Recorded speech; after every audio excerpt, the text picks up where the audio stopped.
미국 기준금리가 B컷 0.5% 내렸지만 이게 단기적으로 바로 시장에 영향을 미치진 않을 것이라고 저는 보고 있어요. 실질적으로 은행에서 대출해주는 그 대출 금리나 조건들은 굉장히 빡빡해졌기 때문에 기준금리 내렸다고 해서 부동산 시장이 바로 올라가거나 뭐 이럴 건 아닐 것 같고, 향후 6개월 정도의 집값을 예상한다면은 올라가긴 어렵다. 그러니까 올라가도 다시 내려올 거다. 안녕하세요. 저는 건전이라는 이름으로 활동하고 있는 부동산, 그다음에 거시경제 분석하고 있는 김건우라고 합니다. 금리 인하를 하고 주가 같은 거는 사실은 꽤 올랐어요. 이제 좋은 쪽으로 반응을 하고 있죠. 그런데 사실 명확하게 방향성을 보이고 있다고 보이지는 않아요. 그러니까 주가가 오른 이유는 사실 주식이라는 것은 이제 다른 금융자산들과 상대적인 이제 밸류에이션 차원에서 금리가 내려가면 일단 무조건적으로 좋을 수밖에 없어요. 좋긴 한데 이게 안 좋을 수도 있었던 이유는 금리를 크게 내리면은 사람들이 미국 중앙은행에서 경기 침체를 예견하고 있구나. 그러면은 이제 경기 침체가 오면은 자동으로 기업도 실적이 안 좋아지고 주가도 내려갈 수밖에 없으니까 그걸 선반영해서 금리를 많이 내리면은 주가가 안 좋을 수도 있다. 이렇게 생각을 했는데 이제 발표를 보니까 경기 침체에 대한 우려는 많이 없어지고 금리는 내리고, 그러니까 좋은 것들만 지금 사실은 반영이 된 상황이라서 주가는 좋긴 한데 여전히 혹시 경기 침체가 나중에 될 수 있지 않을까? 이런 우려는 있고, 또 연준을 믿지 못하는 부분도 있고, 그리고 금리를 너무 급격히 내리다가 물가가 다시 오르는 부작용이 있진 않을까? 이런 우려도 여전히 있기 때문에 아직 방향성은 명확하지 않다, 이렇게 말씀드릴 수 있을 것 같습니다. 금리는 아마 계속 내릴 거예요. 아마 다음 FOMC에도 내릴 거고 아니면 그 다음에도 내릴 수 있을 것 같고, 지금 기본적으로 예측은 두 차례 혹은 한 차례 아니면 또 이번에도 B컷 이렇게 될 수도 있는데, 어쨌든 간에 그 정도의 차이는 있겠지만 금리는 더 내릴 거라고 하고, 그런데 이제 속도, 그 다음에 강도, 요것에 대한 전망이 좀 엇갈리는 편이긴 하죠. 한국 주식시장 자체가 미국 주식시장에 상당히 영향을 많이 받는 편이라서 사실 주식뿐이 아니고 채권이나 다 많은 금융시장들이 얽혀있는 부분이 있어서 당연히 주식 같은 경우는 더 직접적으로 영향을 받는 편이고, 부동산 같은 경우는 사실은 조금 애매한 부분이 있어요. 그러니까 명확하게 보면은 부동산 시장은 더 직접적으로는 대출 금리, 실질 시장 금리가 더 중요하고, 그러려면은 한국 기준금리가 더 중요한 부분이 있거든요. 근데 미국 기준금리가 한국 기준금리에 분명히 영향을 미치긴 미치고, 그걸 한국은행 총재도 말을 하는데, 그렇다고 해서 이제 바로바로 미국 금리가 내리면은 한국 금리도 바로 내려야 되고 이런 건 아니거든요. 사실 역사적으로 보면은 미국이 제로 금리일 적에 한국은 들쭉날쭉한 적도 있었고 굉장히 디커플링 되는 경우도 있기 때문에 꼭 미국이 기준금리를 내리면은 한국 금리도 내려가고 부동산은 올라가고, 이게 공식처럼 있는 건 아니에요. 지금도 사실은 어느 정도는 또 그 미국이 기준금리 내릴 거다라는 것을 사람들이 혹은 시장에서 미리 알고 있어서 선반영한 측면이 있거든요. 그래서 6월, 7월에 그 주택담보대출 금리가 굉장히 많이 내려갔던 게 그런 걸 좀 선반영해서 시장이 먼저 움직인 부분이 있어요. 그렇기 때문에 지금 미국 기준금리가 B컷 0.5% 내렸지만 이게 단기적으로 바로 시장에 영향을 미치진 않을 것이라고 저는 보고 있어요. 왜냐하면 또 대출 규제, 기준금리 말고 실질적으로 은행에서 대출해주는 그 대출 금리나 어떤 조건들은 굉장히 빡빡해졌기 때문에 지금 미국 기준금리 내렸다고 해서 한국 부동산 시장이 바로 올라가거나 이럴 건 아닐 것 같고, 그런데 중요한 것은 지금 굉장히 높은 기준금리에서 이제 처음으로 내리는 거잖아요. 이제 시작인 거죠.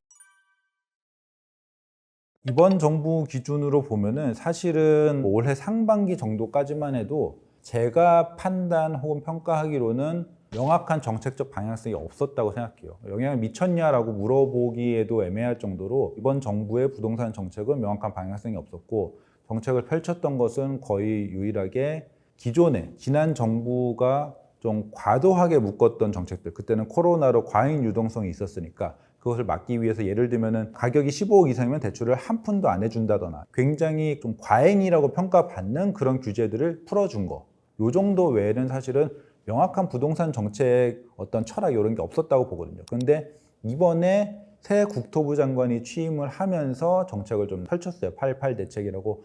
요것은 어느 정도 정부의 방향성이 좀 보였거든요. 근데 문제는 이 방향성도 보이고 중장기적으로는 시장에 영향을 미칠 수도 있고 주택 공급 정책으로서 유효할 수 있지만, 이것들은 거의 다 단기적으로 시장에 영향을 미칠 수는 없는 것들이었어요. 그래서 현재까지로는 정부의 정책이 어떤 시장을 흔들지는 못하고 있다. 정부의 부동산 정책은. 다만 금융 규제 혹은 2023년으로 생각하면은 특례 보금자리론 같은 금융 완화 정책, 현재는 금융 긴축 정책 이런 것들이 좀 금융적으로 영향을 미치고 있다. 이렇게 말씀드릴 수 있겠습니다. 굉장히 유사했던 시기가 있었는데 2021년 7월쯤에 그때 새 금융위원장, 고승범 금융위원장이라는 분이 새로 취임을 하게 돼서 8월 달에 취임하고 7월부터 이제 청문회하고 막 이랬는데 그분이 취임 전부터 굉장히 강력하게 드라이브를 걸었어요. 대출 규제를. 왜냐하면 그때는 이제 코로나의 뭐 제로 금리하고 전 세계적으로 굉장히 유동성을 막 퍼붓고 모든 자산 시장이 막 올라가고 투자에 열풍이 불고 이런 시기였는데 그때 우리나라 은행들도 굉장히 대출을 많이 해줬단 말이에요. 아주 쉽게 해줬어요. 정말로 뭐 월급의 뭐 1.8배 막 이 정도로 막 해줬거든요. 대출이 너무 많이 나간 거예요. 연간으로 나가야 될 그것보다 상반기에 거의 다 나가고 이러니까 이제 그때 새 금융위원장이 취임하면서 거의 이제 막아버렸어요. 지금보다 어떻게 보면 좀 더 강력하게 아예 막아버려서 그때도 지금과 비슷하게 은행들이 이제 대출을 더 내줄 여력이 별로 없으니까 가상금리를 엄청 올리고 혹은 뭐 농협 같은 데는 아예 문을 닫아버리기도 하고 그래서 굉장히 강했죠. 그때 21년 하반기가 굉장히 강했고 뭐 어떻게 보면은 좀 지금같이 시간이 지난 후에 생각해 보면은 그때 좀 다른 나라보다 미리 유동성 통제를 해서 다행이었죠. 이제 그때 규제를 하고 나서 규제를 정확한 8월쯤부터 했는데 한 9월, 10월부터는 집값이 좀 꺾이기 시작했어요. 근데 사람들이 이 집값이 떨어진다라고 체감할 정도로 꺾인 건 아닌데 그때 막 오르고 있다가 조금씩 꺾이기 시작했거든요. 그게 한 몇 달 정도 꺾이기 시작했고 그것은 좀 강력했다고 보는 게 아직은 전 세계적으로 유동성 파티를 하던 시기였거든요. 다른 뭐 주식시장이나 뭐 부동산 이런 데 다른 나라는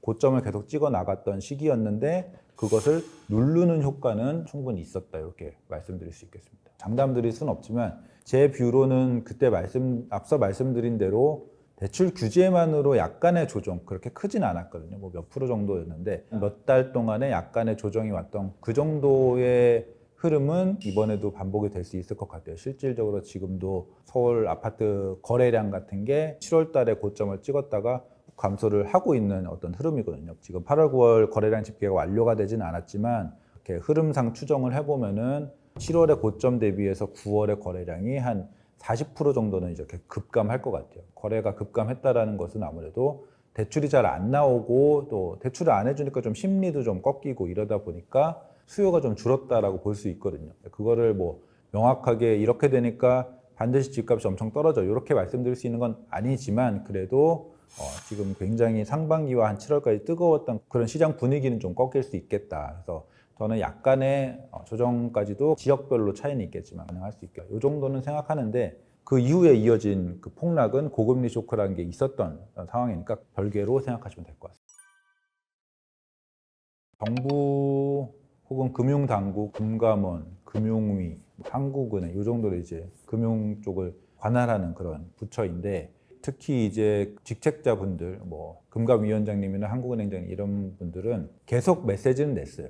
위험하다라는 얘기도 했고, 그러니까 메시지는 계속 냈는데 이게 과열되는 모습이 명확하게 보이니까 그걸 보고 규제를 한 거죠. 그때 그 전에는 이제 우려만 계속 표명을 했다라고 하면은 실질적으로 좀 리스크한 흐름이 보이니까 규제를 바로 세게 했다라고 볼 수 있겠습니다. 약간 이랬다 저랬다 하는 느낌이 나긴 하는데 명확하게 말을 하면은 큰 틀에서의 메시지는 다 항상 일관됐어요. 가계부채가 너무 크고 위험하고 부동산에 쏠려 있는 게 좋지 않다 이런 얘기도 했고 그 규제를 할 적에도 큰 방향성은 딱 하나였거든요. 그거는 이제 총량제라는 거예요. 총량제라는 것은 사실 실질적 제도는 아닌데 일종의 가이드거든요. 가이드라는 것은 은행들한테 1년에 작년까지 이제 잔액 대출보다 2에서 3% 정도 많이 해봤자 한 3% 정도를 넘어가게 초과하게 대출을 해주지 말라.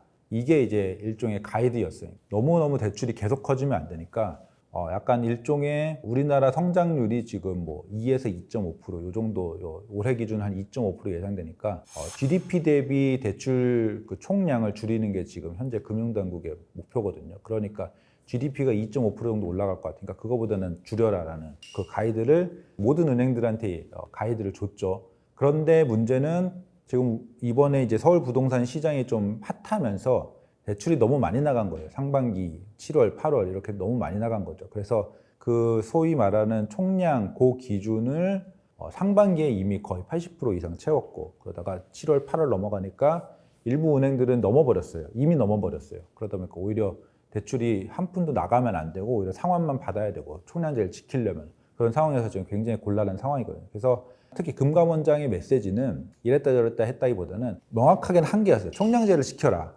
총량제를 지켜라라고 했더니 금리를 올려버린 거죠, 은행들에서. 그러니까 어떻게 총량제를 지켜라라고 말하지 않고 총량제를 지켜라라고 했더니 금리를 올렸어요. 그러니까 여기서 이제 그게 마음에 안 들었던 겁니다. 대출을 줄이려고 했더니 금리 올리기만 하는 걸로 이제 해결을 하려고 하니까, 그러면 이제 대출이 줄어들지만 국민들은 부담이 생기니까 그거를 하지 말라고 한 거예요. 어떻게 보면은 이랬다 저랬다 하는 거 있잖아요. 대출 하지 말라고 했다가 금리 올리니까 금리 올리지 말라고 한 걸 보면은 이랬다가 저랬다고 한 것 같지만 사실 메시지는 같아요. 대출을 총량을 넘지 마라. 그 총량을 넘지 않으려는 그 정책을 은행이 금리를 올리는 걸로 하니까 금리만 올리지 말고 다른 어떤 한도를 줄이는 그런 방법을 택해라. 이렇게 또 메시지를 낸 거죠. 알아서 하라고 했는데 금감원장이 생각하는 알아서랑 은행들이 하는 알아서랑 좀 달랐던 거예요. 어쨌든 결론적으로 말씀드리면은 그 방향성은 딱 하나예요. 그 총량제를 지키기 위한 방법은 이제는 알아서 해라가 됐어요. 어쨌든 금융당국에서는 총량제를 지켜라라는 가이드만 줄게. 그 안에서는 알아서 해라라고 해서 지금 은행들이 알아서 여러 가지 조치를 취하고 있는 상황입니다. 여러 가지 측면에서 생각을 해야 될 것 같은데, 첫 번째로는 대출 규제가 좀 세게 나왔어요. 대출 규제라기보다는 기존 규제를 철저히 지키라는 가이드를 내렸고 은행들이 거기에 맞춰서 각자의 정책들을 내세운 상황인데, 그게 이제 일반 국민들 입장에서는 굉장히 빡빡해진 상황이고, 그래서 그 영향이 일단은 하방 압력을 굉장히 강하게 주고, 또 중요한 것은 이 상황에서도 그래도 집을 사야겠다는 수요가 더 셀 수도 있잖아요. 이것은 모르는 거예요, 시장에서는. 시장이 어떻게 흘러갈지는. 그래서 만약에 대출 규제에도 불구하고 집값이 계속 오르고 가계대출도 줄지 않고 이런 현상이 만약에 발생한다고 하면은 분명히 정부에서는 추가적인 규제, 지금은 은행 알아서 해라, 총량제만 지키면 알아서 하면 된다라고 했지만 더 강력한 규제를 직접적으로 내릴 수도 있거든요. 그런 얘기를 이미 했어요. 뭐 여러 가지 LTV 규제 강화 혹은 DSR도 더 강화한다든지 여러 가지 이런 카드도 있다라고 이미 발언을 했기 때문에 집값이 규제를 뚫고 올라간다고 한들 더 센 규제를 받고 내려올 거라고 보거든요. 그렇기 때문에 지금 내년 초까지 3, 4개월 남았는데, 혹은 이게 너무 짧다고 하면 향후 6개월 정도의 집값을 예상한다면 올라가긴 어렵다. 그러니까 올라가도 다시 내려올 거다. 근데 이게 보합일지 아니면 조금 조정일지 이것까지는 디테일하게는 확신할 수는 없지만 저는 약간은 아래로 가는, 약간은 조정기를 거치는 이런 상황이 올 거라고 생각을 하고, 그게 꼭 규제뿐만 아니고 올해 굉장히 많이 올랐던 이유가 올해 1월부터 올해 한 10월까지 그 서울의 입주 물량이 굉장히 적어요. 정말 역사상 한 30년 만에 이렇게 적은 적이 없을 정도로 굉장히 적거든요. 그런데 이제 11월부터는 물량이 많아집니다. 입주 물량이라는 것은 항상 물량이 많다고 집값이 떨어지는 건 아니지만 그래도 분명히 영향을 미치는 부분이고, 비포 앤 애프터 차원에서 갑자기 많아지거든요. 그러면 이거는 시장에 좀 영향을 줄 수밖에 없고, 여기에다가 대출 규제가 포함이 되죠. 그래서 요새 많이 얘기 나오는 게 무슨 둔촌주공 입주할 때 전세자금 대출 안 되면 어떡하냐, 이게 기사로 계속 나오는데 여러 가지가 묶여 있을 거예요. 둔촌주공 입주할 적에 여기에 은행들이 또 대출을 많이 해줘야 되거든요. 이거는 당연히 입주를 할 수 있게 해줘야 되니까 여기에 또 돈이 풀려야 되면 다른 데는 더 묶일 수도 있고, 그래서 여러 가지 엮이는 문제가 있어서 연말부터 내년까지 좀 서울은 물량이 좀 많은 편이고 대출 규제는 더 강력해질 수도 있고, 이렇기 때문에 한동안은 3개월에서 6개월 이 정도는 하방 압력을 주는 요소들이 더 많다고는 봅니다. 일단 그 내 집 마련이 까다로워지죠. 실질적인 대출 금리가 올라갔잖아요. 은행들이 판매하는 상품 자체도 올라갔는데 정부에서의 정책 대출 금리도 올라갔거든요. 그러니까 요새 많이 팔리는 게 그 디딤돌 대출이랑 버팀목 대출이라고 그런 정책 대출이 많이 이렇게 나갔는데, 그것도 0.4% 이제 정부가 올렸어요. 그러다 보니까 실질적으로 집을 살 적에 이자 부담, 원리금 상환 부담이 커질 수밖에 없으니까 당연히 내 집 마련이 조금 더 어려워진 부분이 있고, 그런데 이제 그런 단계를 거쳐서 집값이 내려가면은 내 집 마련이 더 쉬워지는 거 아니야라고 생각하실 수도 있는데, 집값이 지금 내려가도 대출 금리가 이렇게 높아서는 내 집 마련하기 수월하다고 보기엔 좀 어려워요. 약간 박탈감은 좀 줄어들 수 있는데 집값이 내려왔으니까 내가 언젠간 살 수 있겠다라는 이런 마음은 생길 수 있는데, 막상 대출을 받아서 살려고 하면은 원리금 상환 부담이 예전보다 훨씬 높아지면서 집값이 아직은 떨어지지도 않았고 혹여 이런 규제로 인해서 일부 떨어진다고 하더라도 내 집 마련이 쉬워진 상황은 아니다. 그러면은 이제 제가 대출 규제를 하면은 집값이 떨어질 수도 있다라고 말씀을 드렸는데 이렇게 얘기하면은 그만 무조건 대출 규제만 하면 집값을 잡겠네 라고 얘기할 수도 있잖아요. 그게 안 되는 이유가 바로 여기 있는 거예요. 대출 규제를 세게 해가지고 집값이 내려간다고 한들 대출 규제가 너무 세면은 결국은 현금 부자들한테만 유리한 상황이 온 거죠. 현금 부자들만 대출 규제로 인해 내려간 집값, 이 집들을 살 수 있는 기회가 주어지는 거거든요. 결국은 젊은 사람들이 현재 소득은 어떻게 좋은 직장을 마련해가지고 혹은 결혼을 해가지고 맞벌이로 괜찮은 소득을 얻고 이걸로 집을 살려고 하면은 젊은 분들은 당장 모은 돈이 없잖아요. 그러니까 대출을 결국은 해줘야 돼요. 대출을 해서 내 집 마련을 하고 아이를 키우고 이런 기반을 마련해 줘야 되는데 대출 규제를 너무 세게 하면은 집이 떨어지더라도 결국은 현금 많은 사람만 유리해진다. 그래서 이 밸런스를 좀 잘 잡아야죠. 그래서 현재 같은 아주 강력한 대출 규제가 계속 유지가 된다면 집값이 안 떨어진 상황에서는 당연히 내 집 마련이 더 어려워지는 상황이고 집값이 조금 떨어져도 폭락까지 가지 않는 한 현재 상황으로는 내 집 마련이 좀 어려워진 상황이다. 이렇게 말씀드릴 수 있겠습니다. 21년도에 그 코로나 유동성 시기에 집값이 최고점을 찍었는데 올해 이제 지역별로 그 최고점을 깬 곳들이 있거든요. 잠실, 고덕, 마포, 강남, 반포 이런 소위 이제 상급지들이라고 하는 그런 곳들은 전고점을 찍었는데 이곳들은 좀 조급할 필요는 없을 거라고 봐요. 너무 많이 올랐던 그런 부담감도 있고 여기에 대출 규제도 있고 아무래도 정부에서도 그런 곳들의 어떤 움직임을 더 예의주시를 하고 있고 조급하게 지금 많이 올랐으니까 뛰어들어야지 이런 생각은 안 하셔도 될 것 같고 별로 안 오른 곳들도 사실은 많거든요. 그렇게 많이 오르지 않은 곳들 특히 이제 서울에서 약간만 벗어나도 경기도 이런 데만 가도 그런 것들은 좀 본인의 상황에 맞춰서 예를 들어서 지금 전세 만기라서 이사를 가야 되는데 내 집 마련 하고 싶어 그러면 뭐 사셔도 될 것 같아요. 그 정도는 본인 상황에 맞춰서 결정하시면 될 것 같다. 일단 너무 그 저점을 기대하시고 저점을 노리시는 것은 일단은 지양을 하셔야 될 것 같아요. 뭐 여러 가지 유튜브나 커뮤니티에서 막 떨어진다는 사람들도 많고 뭐 여러 가지 의견들이 많이 있는데 정말 저점을 잡기 위해서 혹시 조정이 와도 더 내려가길 기다리면서 최저점을 잡아야지 이렇게 생각을 하면은 사실은 만약에 반등했을 적에 또 그걸 잡기도 어렵거든요. 그래서 그렇게 되면은 결국은 어느 시점에도 사기 어려운 그런 상황이 되어 버리거든요. 그래서 너무 저점을 잡는다기보다는 고점은 피하겠다. 요 정도는 사실은 가져가도 될 것 같거든요. 너무 오른 가격에서 내가 꼭지를 잡진 않겠다.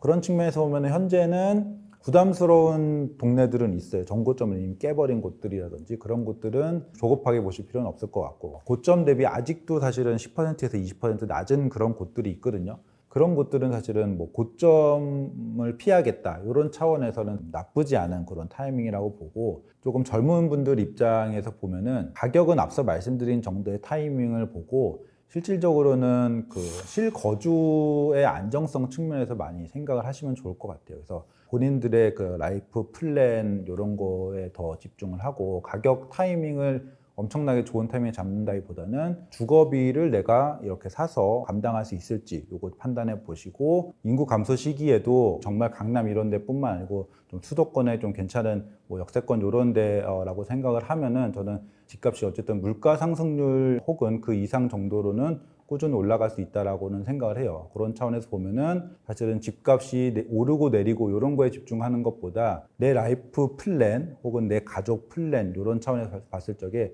주거 안정성을 언제 확보해야 되는지 이것을 잘 고민해 보시고 만약에 내가 결혼을 하고 이 자리에서 안정적으로 거주를 하고 싶다 이런 생각이 들고 이게 딱 맞는 시기 그때는 꼭 내 집 마련을 하시라고 말씀을 드리고 싶어요. 보통은 아이가 초등학교 들어가기 전, 요 정도 많이 생각하거든요. 하지만 초등학교 뭐 고학년 되기 전, 뭐 이렇게 사람에 따라서 생각하기 나름이니까 그런 본인만의 판단을 가지고 가격은 앞서 말씀드린 타이밍, 최소한의 타이밍은 이렇게 까다롭게 잡아보시지만 더 중요한 것은 그런 라이프 플랜에 따라서 가장 적절한 타이밍을 잡는 게 중요하지 않나 이렇게 생각합니다.